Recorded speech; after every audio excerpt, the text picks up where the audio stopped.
Sendika itu banyak sekali masuk di TikTok dan seperti saya katakan, saya berjanji untuk tidak buka TikTok. Tapi ternyata kejahatan itu banyak juga dipromosikan di TikTok.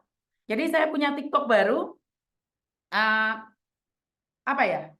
Namanya apa juga sih? Saya juga lupa sih namanya apa. Pokok profilnya saya pakai kebaya, duduk terus ada nomor teleponnya. Jadi itu TikTok saya yang asli. Jadi TikTok saya yang asli itu apa sih namanya Miss Uni TKW Hong Kong. Terus ada nomor HP-nya. Itu yang asli ya. Kalau ada nomor HP saya itu berarti yang asli. Jadi kalau nggak ada HP saya itu bukan yang asli. Tapi bukan berarti kalian nggak boleh nonton karena bagaimanapun juga itu teman-teman yang di TikTok.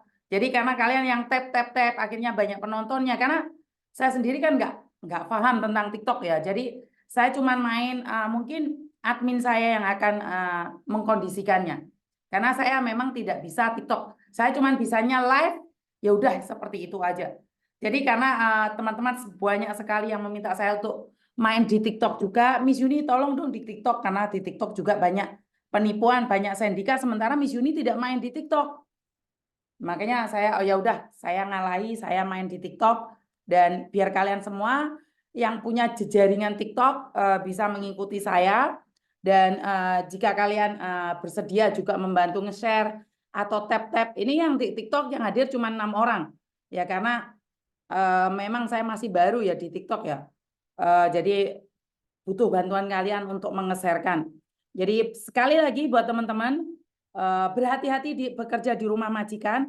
Kalau bisa jangan TikTokan pakai ruangan majikan tanpa izin. Karena kemarin kebetulan ada salah satu anak yang telepon saya. Miss Yuni boleh nggak sih kalau di live-nya Miss Yuni ngebahas mbak-mbak jangan sampai bermain-main TikTok di rumah majikan posisi jam kerja, dia live, terus posisi dia masak, dia live, dan tolong dong, kalau majikan mengizinkan nggak masalah, tapi saudara majikan saya itu tidak mengizinkan, tapi mbaknya itu ngengkel aja, ya bagaimana kalau dipecat Miss Yuni? Ya udah kalau memang dipecat ya udah biarkan aja.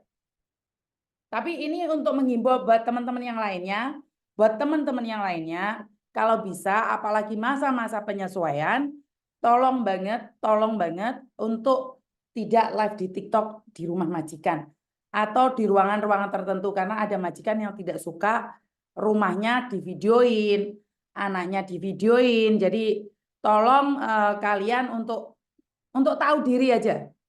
Jadi untuk tahu diri bahwa jangan sampai kalian itu apa ya membagikan informasi termasuk di dapur majikan. Jika majikan tidak menyukainya, kamu harus tanya. Jadi saya sudah tidak ingin kalian itu bermasalah gitu loh Mbak. Karena kalau bermasalah kita yang kalah Mbak. Kita yang kalah, berapa banyak sih orang yang dipenjara dan tidak bersalah? Masih ingat kasus mbaknya yang di fitnah PT-nya juga, dia sudah berhadapan dengan polisi Hong Kong, dia berhadapan dengan majikan sendiri di kampungnya masih difitnah sampai di penjara 28 hari.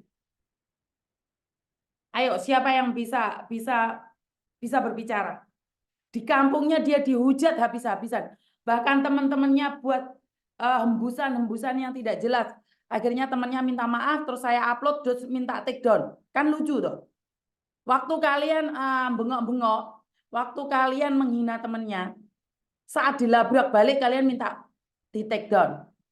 Inilah yang saya katakan bahwa hati-hati, jangan menyebarkan fitnah. Saya masih ingat banget kejadian anak itu datang ke kantor saya nangis-nangis dan mengatakan Miss Yuni, saya sudah tidak tahu lagi kalau kasus saya selesai.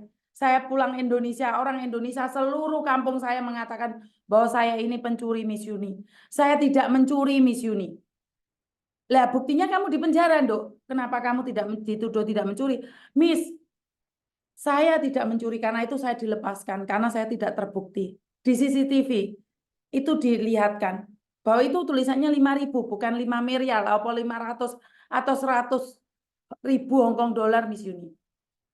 Dan yang paling kejam orang yang dia sayang, orang yang dia hargai, PT-nya dia tidak menganggap dia ada. Jadi PT-nya dia juga malah membantu menyebarkan fitnah-fitnah itu, dibagikan di Facebook, dibagikan di mana-mana. Semakin hancur mentalnya anak ini. Tapi ya syukur alhamdulillah kasusnya bisa diselesaikan dengan baik. Dan kejadian lagi mbaknya yang sampai dipepet TV, dan hari ini dia sudah ada di luar ya pada bulan kemarin. Jadi dia dipenjara 3 bulan. Jadi mbaknya itu dipenjara 3 bulan, minta jaminan uang 100.000, tapi dia nggak ada. 100.000 Hongkong dolar, setara 200 juta kalau Indonesia. Dia cuman bisa membayar 500 saja, 500 Hongkong dolar saja, dan dia dibebaskan untuk saat ini menjadi tahanan luar. Dan kemarin pastinya semalam kalian tahu bahwa di sini kita ada satu lagi kasus yang mbaknya dituduh mencuri jam tangan majikan setelah 1 tahun pergi dari rumah majikan. Saya itu, ya kalian selalu meremehkan apa yang saya sampaikan. Kalian selalu mengatakan bahwa kalian mengatakan tidak ada masalah, majikan baik. Iya Mbak, kita nggak tahu. Kan saya sudah katakan dalam quote saya, apes tidak ada dalam kalender. Apa salahnya kita berhati-hati? Orang yang sudah pergi 1 tahun pun sama majikan masih dikasuskan. Masih dikasuskan. Miss Yuni kenapa enggak mau membahas itu TKW yang tidur sama singsangnya? Singsangnya meninggal dunia. Itu bukan urusan saya. Itu sudah di luar jalur. Kalian main sama majikan di hotel, akhirnya majikan meninggal. Itu enggak, saya enggak akan bahas itu. Itu urusan mereka. Mereka masih punya hubungan baik, Miss Yuni sampai diranjak. Itu bukan hubungan, enggak ada hubungan sama saya. Saya tidak akan membahas itu. Kalau dia punya hubungan baik dengan majikan laki-laki, itu urusan dia. Dan akan menjadi urusan polisi saat semuanya menjadi fatal. Jadi bukan urusan saya nggak ngurusin itu. Yang sangat saya inginkan adalah kalian lebih berhati-hati lagi di dalam setiap tindakan kalian. Di dalam setiap tindakan kalian, berhati-hati. Karena apes tidak ada dalam kalender.